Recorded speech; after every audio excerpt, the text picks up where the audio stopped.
샬롬. 하나님의 신실하신 평화가 초등학문 스터디에 들어오신 여러분에게 함께 하기를 주 예수의 이름으로 축복합니다. 날씨가 많이 처졌습니다. 날씨가 오늘 영하 7도인가 되는데 날씨가 엄청 춥습니다. 몸 감기 조심하시고요. 네, 그렇다고 또 활동을 또 안 하면 몸이 면역성이 안 생기니까 활동도 하시면서 일단 조심은 하면서 이렇게 견뎌 나갑시다. 예. 오늘은 로마서 2장 할 차례입니다. 2장 에베소서 끝내놓고 이제 로마서를 시작한 지가 한 일주일 된 것 같아요. 지난번에 1장을 올렸는데 오늘은 2장을 할 차례입니다. 2장. 로마서는 지난번에도 첫 스터디 때 우리가 나눴는데 꽤 오래됐네요. 그래서 오늘 2장 하면서 다시 한번 저자가 누군지, 그리고 언제 기록되었는지, 그리고 기록 장소는 어디인지, 기록 연대는 언제인가, 목적은 무엇인가, 로마서를 기록하게 된 목적 있겠죠? 그거에 대해서 잠깐 말하고요. 저자는 누구라고요? 지난번에 말했을 때 사도 바울이다. 사도 바울이 이 로마서 편지를 썼습니다. 기록 장소는 그럼 어디일까? 기록 장소 고린도입니다. 고린도 하면은 우리가 언뜻 생각할 때 어디가 생각이 나죠? 고린도? 뭐 예수 믿는 사람이나 안 믿는 사람이나 이거는 우리가 말할 수 있는 건데, 고린도 운하 있잖아요. 운하. 고린도 운하. 아주 운하가 아주 그냥 엄청나게 이렇게 넓으면서 이렇게 아주 벼랑이라고 해야 되나, 이렇게 쫙 돼 있죠. 거기 옛날에 KBS나 MBC 같은 데서 가끔 고린도 운하를 보여줄 때가 있었어요. 고린도 운하가 그렇게 웅장합니다.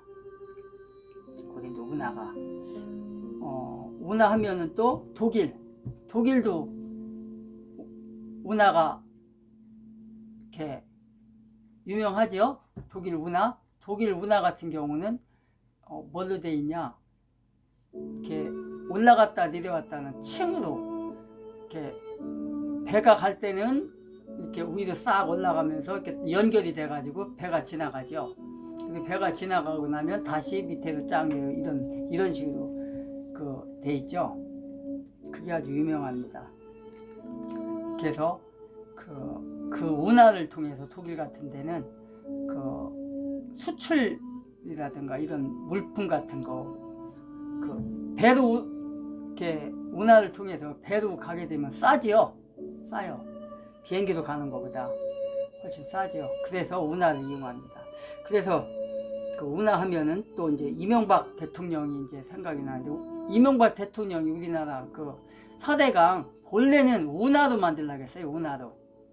운하로 만들려고 했는데 저쪽 사람들의, 좌측 사람들의 반대로 결국 운하를 못하고 4대강으로 만들어졌는데, 그것조차도 지금 좌파들이 지금 못하게 지금 볼을 그냥 터버렸죠 지금.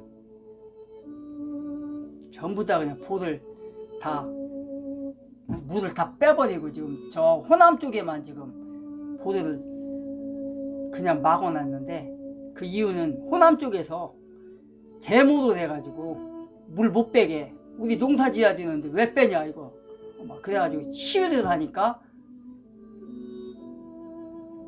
어쩔 수 없이 거기는 물을 안 뺐어요. 거기만. 어쨌든 운하를 이명박 대통령이 만드는 이유가 뭐냐면, 독일과 같이 이런 그 물품 같은 거 비행기로 날르는 것보다 운하를 통해서, 배를 통해서 날리게 되면 싸고, 값도 싸고, 이제 그러니까 이제 이런 게 있잖아요. 운하로 하게, 배로 하게 되면 이제 그 멀리 시일이 많이 걸려도 상하지 않는 거, 별로 이렇게 지장이 없는 거, 그런 거를 이제 운반하는 거거든요. 그런 게. 그래서 이제 싸기도 하고, 또 두 가지 목적이었는데, 그때 무슨 목적이었냐, 하나는 관광의 목적이 있었죠. 그 유럽 사람들은 관광을 좋아해요. 유람선을 타고. 그래서 그 운하를 만들려고 했던 겁니다. 그래서 유럽 사람들이 관광을 좋아한다는 걸 그걸 알았기 때문에. 왜? 이명박 대통령은 본래가 기업 저기 출신이잖아요. 사장 현대. 그러기 때문에 이분은 그런 걸 다 한다고요. 세계적 저기를. 그러기 때문에 요거를 하게 되면 우리나라가 후순돌의 먹거리가 되겠구나. 이걸 통해서 유럽인들을 대한민국으로 끌어들이자. 그래서 운하를 만들게 되면 뭐가 또 발달이 되냐? 운하를 만들게 되면 그 운하 주위를, 그 줄기를 따라서, 예를 들어서 뭐 저 낙동강 이런 쪽으로 해서, 이런 쪽은 거기다가 뭐라고 해야 되나, 요트를 할 수 있어요. 요트 경기 같은 거 하는 거 있잖아요. 그 요트. 그러면 요트를 하게 되면, 사람들이 요트를 즐기게 되면은 또 뭐가 생겨요? 호텔이 생기고, 또 가게 이런 게 활성화가 된다고요. 그 다음에 일석사조 5조가 돼버리는 거예요. 경제가 그냥 완전히 부흥하는 거죠. 그래서 후순들의 먹거리가 엄청나게 되는 거예요. 완전 쉽게 말해 돈방석이 앉는 거예요. 그렇게 만들려고 했던 겁니다. 곳곳마다 그 호텔이 생기고, 호텔이 지어지고, 그 요트 그런 게 생기고, 이러다 보면은 정말 나라는 좋은 거거든요. 그걸 알기 때문에 저 좌파들이 막은 거예요. 그걸 알기 때문에. 그걸 못하게 하려고. 이유야 1시간을 얘기해도 다 못하는데, 그렇게 얘기할 수는 없고, 그 정도만 얘기합니다. 이 정도만 얘기하면 벌써 다 눈치를 채야죠. 이렇게 되면 나라가 이렇게 되겠다는 거. 그래서 운하를 만들려고 했는데, 그렇게 못하니까 4대강이라는 이름으로 한 거고요. 또 나중이라도 또 후손들이 나중이라도 또 마음이 변해갖고 운하를 만들 수 있도록 깊이 팠어요. 그걸 또 땅을 밑으로. 그걸 가지고 지금 더불어당에서 그냥 깊이 판 이유가 그거 하려고 했던 게 아니냐고 막. 그래서 지금 막 더 부실 나가는 거거든요. 그거를. 그래서 그러는 겁니다. 그래서 고린도에 가면 운하가 발달이 돼 있다. 운하가 아주 그냥 이렇게 경치가 아주 경관이 좋다. 그런 겁니다. 독일에도 운하가 있고. 그 다음에 이것이 기록된 장소는 어디라고요? 기록된 장소? 그러니까 기록된 장소가 지금 고린도라겠죠. 그 다음에 연대는 언제냐?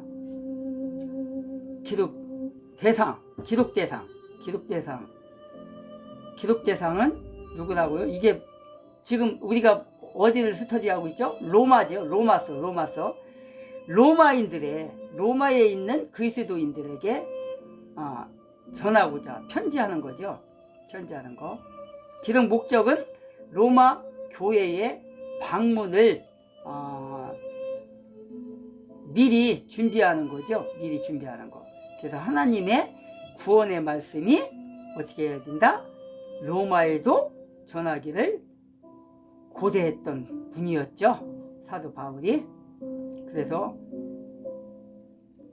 로마에 있는 유대인 그리스도인들과 이방인 그리스도인들에게 가서 복음을 전하기 위해서 그랬던 거고요. 기독연대가 그다음 무엇이냐? 언제냐? 기독연대는 AD죠. AD 57년 경이죠. 57년경. 그때 기록한 것이 바로 로마서다. 1장에서도 이제 설명을 이 기독연대가 다 해줬는데, 오늘은 조금 제가 운하에 대해서 우리나라를 적용시켜서 얘기를 좀 했습니다. 또 서론을 좀 붙였습니다. 운하가 이렇게 중요한 거다. 그렇게. 그래서 여러분들에게 정말 이 대한민국에게 정말 축복의 그 사대강, 그 운하, 그것만 완성해서 이게 계속 됐다면 참 좋았을 텐데, 이래서 우리 후손들이 참 복이 없는 겁니다. 그래서 누가 정권을 잡냐에 따라서 이렇게 달라지는 겁니다. 나라의 흥망성쇠가. 우리는 이런 걸 알고 살아야 됩니다. 그래서 오늘은 2장 할 차례죠. 2장. 2장. 이 로마서는 법이죠.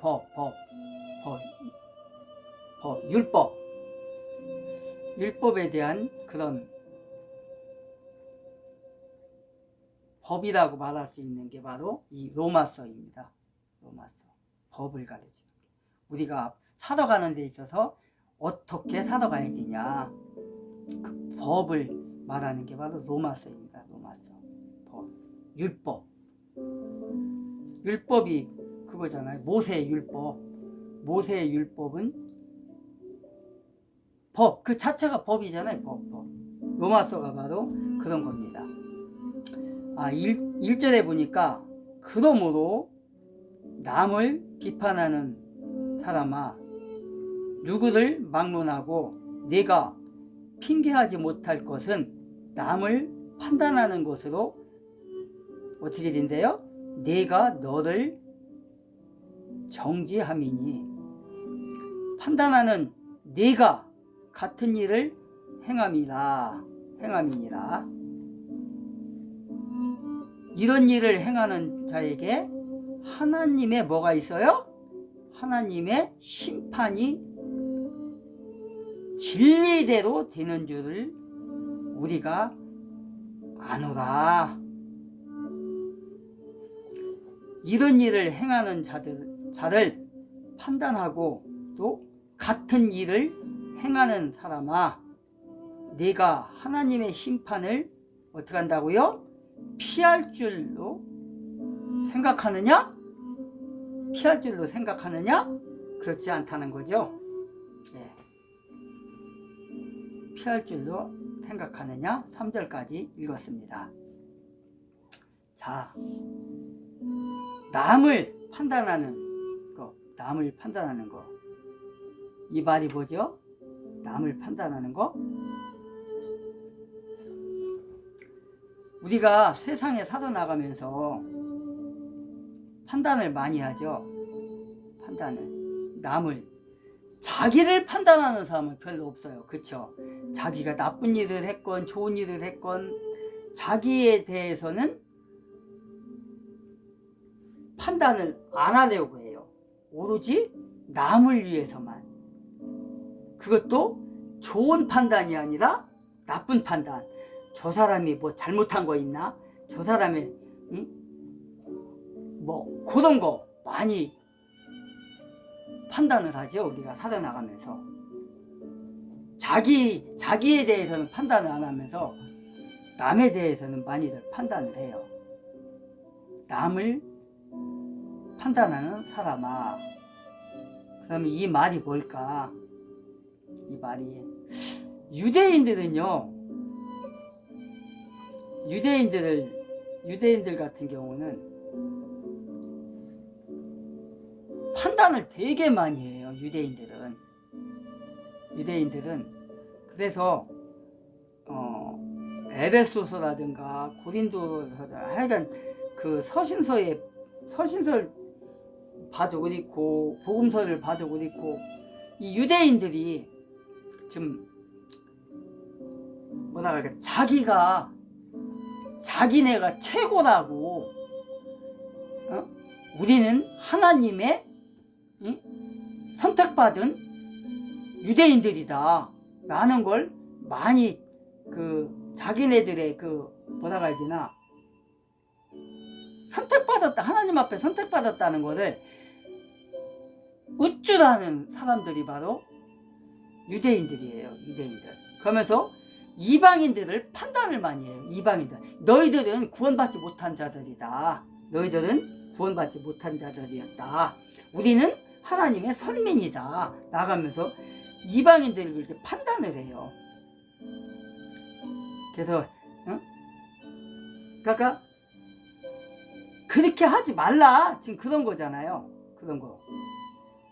그런데 건전한 비판은 괜찮아요. 비판이라고 해야 되나? 건전한 비판이라고 해야 되나? 뭐라고 해야 되나?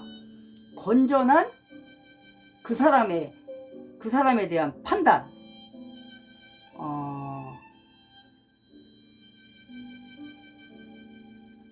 비판은 괜찮아요. 건전한 비판은. 우리가 왜 그런 거 있잖아요. 학교를 다니게 되면 대학교 같은 데서는 대학교 들어가면은 우리가 서평을 많이 써요. 서평을 많이 써요. 왜 자꾸 서평을 교수님들이 쓰다가 하냐면 비판하기 위해서. 비판과 비방을 구별해야 됩니다. 비방은 나쁜 거예요. 근데 비판은 좋은 거예요. 어느 책을 읽고 여기서 뭐 하는 말이, 여기서 추구하는 게 무엇이냐, 읽는 사람마다 자기가 비판할 수 있는 논리를 길러주기 위해서 서평을 교수님들이 많이 쓰라고 그래요. 책을 읽고 서평을 하라. 그러면서 책 한 권을, 보통 책 한 권이 몇 페이지로 돼 있나요? 250페이지에서 300페이지에서 300, 막 길으면 350페이지 정도 되죠. 보통 250에서 300 돼요. 페이지 수가. 그 정도를 읽고 여기에서 이 사람이 말하는 게 무엇인가, 여기서 하고자 하는 게 무슨 생각으로 이 책을 썼는가, 그것을 독자의 입장에서 논리적으로 비판을 하는 거예요. 비평이라고 하죠. 비평. 그것도 비평을 하라고 그래요. 비평. 그래서 책을 읽고 비평을 하고, 어떤 학술지를 하나 읽고 비평을 하라, 이렇게 하거든요. 비판과 비평은 좀 다른 건데, 비판은 안 좋은 거죠. 비평은 좋은 거고. 제가 방금 학교에서 책을 읽고 하는 건 비평. 제가 이제 잠깐 뭐라고 해야 되나, 비평과 비판, 그거를 약간 혼돈했는데, 비평이죠. 비평은 좋은 거예요. 근데 비판은 안 좋은 거고, 그렇죠? 논리를 우리가 말하는 거, 생각하는 거, 이런 논리적으로 하는 거, 글 쓸 때도 논리적으로 하게끔 위해서 비평을 많이 하게끔 학교 가면 책을 읽고, 보통 한 학기에 한 2권 내지 3권을 읽고 비평을 해요. 그럼 논리적으로 이제 많이 이렇게 깨우쳐주기 위해서 하는 거거든요. 그런데 그런 논리적인 거, 긍정적인 거, 건전한 거 그런 건 괜찮아요. 비평이든 비판이든 괜찮은데 유대인들은 그렇지가 못했다는 걸 얘기하는 거예요 지금. 응? 건전한 비판보다는 의심하고 정지하고 응? 그런 것들을 했다는 거예요. 유대인들이 자기네는 하나님 앞에 선택받은 백성이기 때문에 선민이기 때문에 자기네들은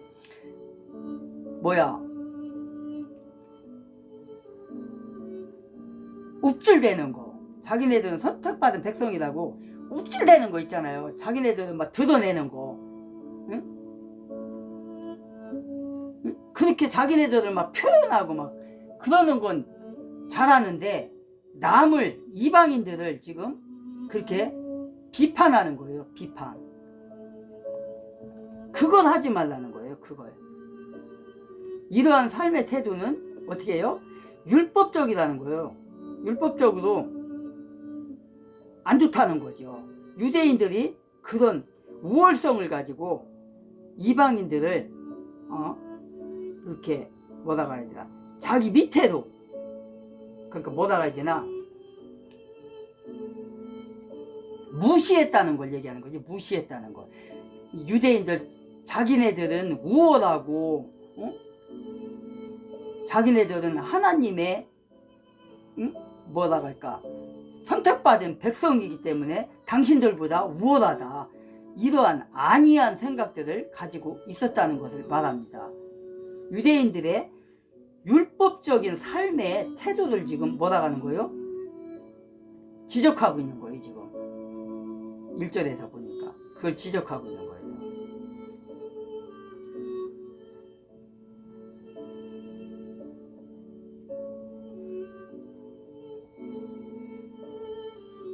그러면서 자기네들은 율법을 준수하며 살아왔다는 것을 지금 은연중에 지금 막 드러내고 자기네들이 최고다, 자부하면서 자기네들이 의롭다, 이렇게 생각하는 거예요. 자기네들의 잘못은 회개하지도 않고 무조건 상대편에게만 잘못이라고 이렇게 떠밀고 이러는 사람들.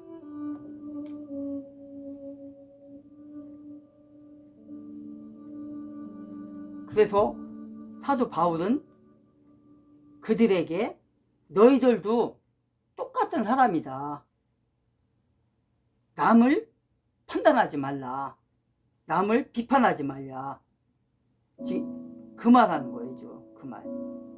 그러니까 우리는 누구도 남을 비판하거나 지나친 판단을 하거나 이러면 안 된다는 것을 지금 얘기하고 있는 거예요. 바로 그것이 바로 판단하는 내가 같은 일을 행함이니라. 같은 일을 행함이니라. 유대인들이 정죄를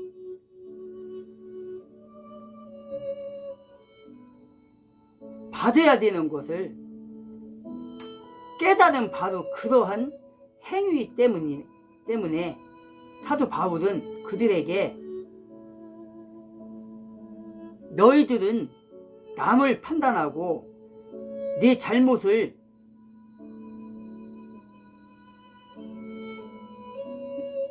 숨기면서 니네 잘못은 지적하지 않으면서 왜 남만, 상대방만 판단을 하느냐. 너희들이 하는 판단으로 인해서 너도 그대로 어떻게 한다고요? 판단을 받으리라. 지금 그 말인 거예요. 지금. 그러니까 우리는 이런 오류에 빠지면 안 되는 거예요. 우리는 이런 오류에 빠지면 안 되는 거예요. 여러분은 이 초등학문 스터디 TV에 들어온 여러분은 이제 막 예수 그리스도를 믿기로 작정을 하고 교회를 다니는 여러분은 처음부터 잘 배워야 되는 거예요. 처음부터. 오래만 다녔다고, 교회를 오래만 다녔다고 좋은 게 아니라 단 하루를 나갔어도, 어저께 나갔어도, 그저께 나갔어도 성경 말씀대로 진실하게 하나님 말씀대로 사는 사람이 오랫동안 다녔던 사람보다 낫다는 것을 얘기하는 거예요. 지금 낫다는 것을. 2절에 보니까 이런 일을 행하는 자에게 뭐라고 그래요? 이런 일을 행하는 자에게 하나님의 뭐가 있어요? 심판이 진리대로 되는 줄을 우리가 아노라. 하나님의 심판이 진리대로, 하나님의 심판이 진리대로 있다는 거예요. 지금 남의 잘못을 판단하면서 자신의 위선적인 그런 행동과 말과 그런 것들을 버리라는 거죠. 하지 말라는 거죠. 그런 악행을 하지 말라는 거예요. 지금 그러면서 하나님의 심판이 어떻게 한대요? 하나님의 심판이 진리대로 너희에게 되는 줄 알라. 하나님의 심판이 진리대로 너희에게 임할 줄을 알라. 이러는 거예요. 하나님의 심판은 좌르나 우르나 치우치지 않고 공의롭고 공정하고 공평하게 임한다는 걸 얘기하는 거예요. 사람의 외모를 보지 않고 하나님은 그 사람이 행한 대로 좌르나 우르나 치우치지 않고 공의롭게 하나님께서 판단하신다는 거예요. 죄를 묻는다는 거예요. 좌르나 우르나가 뭐예요? 유대인이든 이방인이든 헬라인이 이방인이니까 헬라인이든 종이든 상관이든 자유자든 그 얘기잖아요. 지금 좌르나 우르나 그걸 보지 않겠다는 거예요. 오로지 공의롭게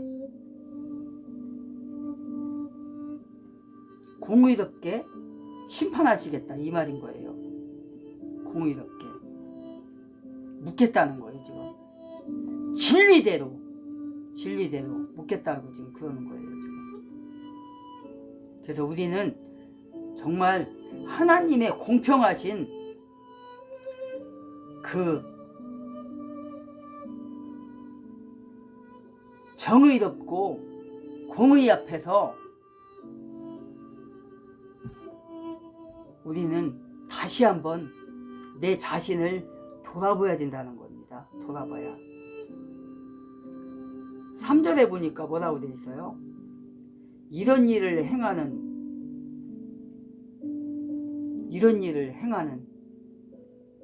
자를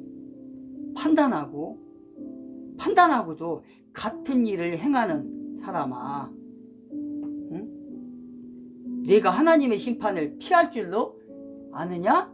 생각하느냐? 그럴 수 없다. 그 말이죠. 지금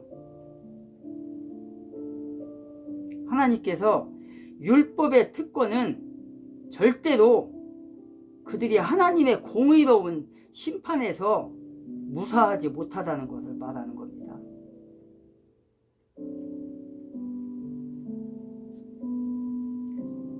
하나님의 의로운 심판은 우리 인간이 생각하는 것처럼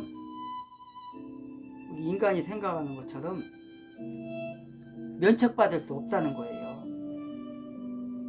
행한 대로 진리대로 공의롭게 우리에게 심판하겠다는 거예요. 이런 일을 행하는 자들아, 남을 판단하는 자들아, 너는 그 일을 하지 않고 있냐? 지금 너도 그 짓거리를 하고 있지 않느냐? 그러고 있는 거예요 지금.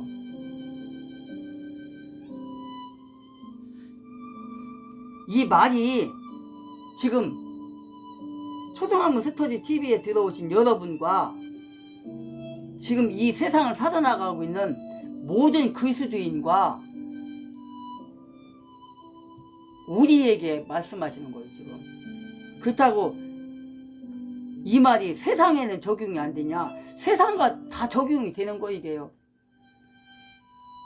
남을 판단하는 자가 자기 자신을 돌아보지 않고 그 일을 행하고 있는 거예요 지금. 자기네들이 어떠한 A라는 사람이 B라는 사람을 정죄를 해서 완전히 그냥 무너뜨려 버려가지고 적폐라는 걸로 감옥에 가둬놓고서 자기네들은 그거보다 더한 악행을 저지르는 거. 그게 바로 여기 해당하는 거잖아요. 그게 바로 남을 판단하는 자야. 2절에서는 이런 일을 행하는 자에게 하나님의 심판이 진리대로 있으리라. 3절에 보니까 이런 일을 행하는 자를 판단하고 판단하고도 같은 일을 행하는 사람아, 네가 하나님의 심판을 피할 것 같냐? 그렇지 못하는 거지. 그렇지 못하다고 지금 3절에서 얘기하는 거예요. 너희가 너희는 적폐라고 해가지고 다 감옥에 가뒀어. 죄로 정지해버렸어. 그랬는데 자기네들은 그거보다 더한 악행을 저지르고 있는 거야 이게 지금. 그러니까 3절에 뭐래요? 이런 일을 행하는 자를 판단하고도 같은 일을 행하는 사람아, 네가 하나님의 심판을 피할 줄로 생각하느냐? 아느냐? 지금 이러고 있잖아요 3절에. 적폐라고 자기네들이 다 갖다 심판을 해버렸는데 자기네들은 더한 일을 적폐, 그거보다 몇 배의 적폐질을 하는 거야. 그러니까 남을 판단하면 안 된다는 거예요. 1절에 보니까 아까 우리 1절에서 했던 것처럼 자기네들의 잘못은 묻어두고 남이, 그러니까 상대방의 눈에 있는 가시를 보고서 야 내가 그 가시 빼줄게. 근데 남의 눈에 있는 가시를 빼준다고 했다가는 그 사람의 눈은 들보가 있는 거야. 들보가. 가시가 아니라